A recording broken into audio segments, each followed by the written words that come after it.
आज मैं फल्गु ऋषि पे हूँ और फल्गु ऋषि जो विश्व प्रसिद्ध तीर्थ स्थान है, दुनिया में माना हुआ है। आज वही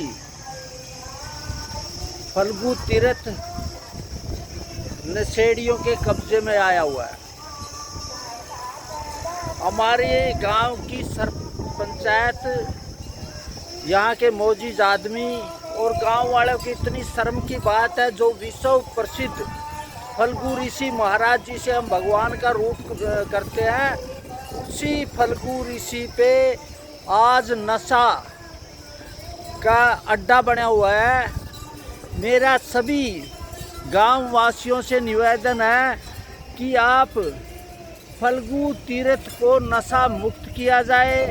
आज मैं एसपी साहब कैथल से मिला और उनको कहा कि इस पवित्र स्थान को नशा से मुक्त किया जाए, और उन्होंने आश्वासन दिया कि हम इसको नशा से मुक्त करेंगे और ये कहेंगे कि यहाँ से नशा एक तरह से हट दिया जाए। लेकिन मेरा सबसे पहला ये कहना है कि नशा पुलिस से नहीं हटेगा। वो तो चालान कर देगा, 3 आदमियों का चालान करेगा, 2 आदमियों से पैसे ले लेगा। इसी तरह से इस नशे के पीछे सबसे बड़ी भूमिका भ्रष्ट पुलिस अधिकारियों की है, और सबसे ज़्यादा गलती ये है कि यहाँ का सरपंच, यहाँ की पंचायत, यहाँ का प्रशासन इसको नशा मुक्त की बजाय नशा बढ़ाने में शामिल है।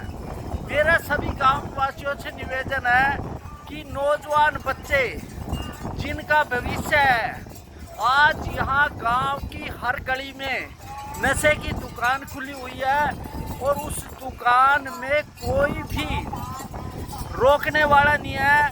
यहाँ जो तीर्थ स्थान है, यहाँ चाहे पानेश्वर तीर्थ है, हनुमान जी का मंदिर है और दूसरे मंदिर है, इन नशेड़ियों ने अड्डा बनाया हुआ है। तो इसको हटाने के लिए सबसे ज़्यादा गांव वासियों को शामिल होना पड़ेगा, उनको जिम्मेदारी समझनी पड़ेगी। नहीं तो सरकार, पुलिस पकड़ेगी, पैसे लेगी, छोड़ेगी।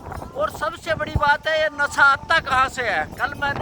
आज मैंने एसपी साहब से कहा, इसका जो केंद्र है वो है, जब अभी एक भीम पकड़ी गई, तभी हमारे सरपंच साहब जाके वहाँ उनको पैसे दे के छूटने की करने की। इसलिए अब अगला चुनाव आएगा, 2027 में सरपंच का चुनाव आएगा, और हर आदमी कह रहा है कि मैं सरपंच बनूंगा वो। लेकिन कोई भी उम्मीदवार नशे के खिलाफ नहीं बोलेगा, नशे की बात नहीं करेगा, देश को नशा मुक्त किया जाए। मैंने तो कोई चुनाव नहीं लड़ना, लेकिन नशे के नाम पे खुद ही नशा देंगे, शराब देंगे। अब यहाँ इसी विश्व प्रसिद्ध तीर्थ में चिट्टा खूब बिकेगा, या भांग खूब बिकेगी, अफीम खूब बिकेगी। यह पहला सरपंच भी अफीम का आदी था, और अब भी मेरा सभी से ये कहना है कि अगर आप आने वाली पीढ़ी को बचाना चाहो, अगर आप फल को बचाना चाहो, फल्गु तीर्थ को बचाना चाहो, तो आप नशे के खिलाफ लामबंद। और मेरा खासकर नौजवान साथियों से अपील है कि वो इकट्ठे होके एक संगठन बनाए कि नशा से मुक्त करे गाँव को। नशा से सरकार भी आपकी मदद करेगी यहाँ के। लेकिन सबसे बड़ी बात तो है गाँव वासियों का, अगर कोई नशा बेचता है उसका बायकॉट करे, उसके घर में धरना दे, उसका विरोध करे।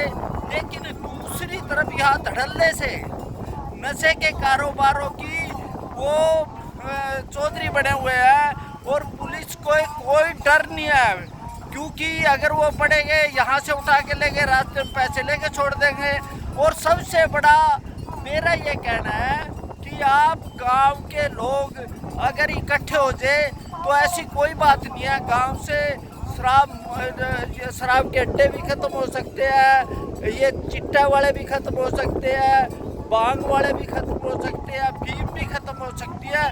लेकिन हमारे नौजवानों को, हमारे गाँव वासियों को मेरे को गर्व है कि गांव के लोग अगर आगे आएंगे तो इसका कर सकते, लेकिन आने वाले सरपंच और जाने वाले सरपंच और मौजूदा सरपंच वो नशे के समर्थक है, वो गांव को नशे में डुबाना चाहते हैं। इसलिए मेरा आप सभी से अनुरोध है, अब मैं एक वादा करता हूँ मैं कि ये अभियान मेरा चलता रहेगा जब तक इन नशा माफियों के खिलाफ कार्रवाई नहीं होगी। अगर ये गांव से बाहर नहीं निकाले जाएंगे जब तक इनके कार्रवाई, तो इस लड़ाई के लिए मैं माननीय मुख्यमंत्री से भी मिलूँगा, एसपी साहब से मिल लिया और डीसी साहब से भी मिलूँगा, लेकिन यहाँ नशे का कारोबार हमारे फल्गु ऋषि जी हमारे माई बाप हैं, और वहाँ बैठ के अगर इस तरह का धंधा चलेगा तो हमारे लिए शर्म की बात है, मेरे लिए भी शर्म की बात है, और जो ये मौजूदा है चौधरी है गांव के ठेकेदार है उनके लिए भी।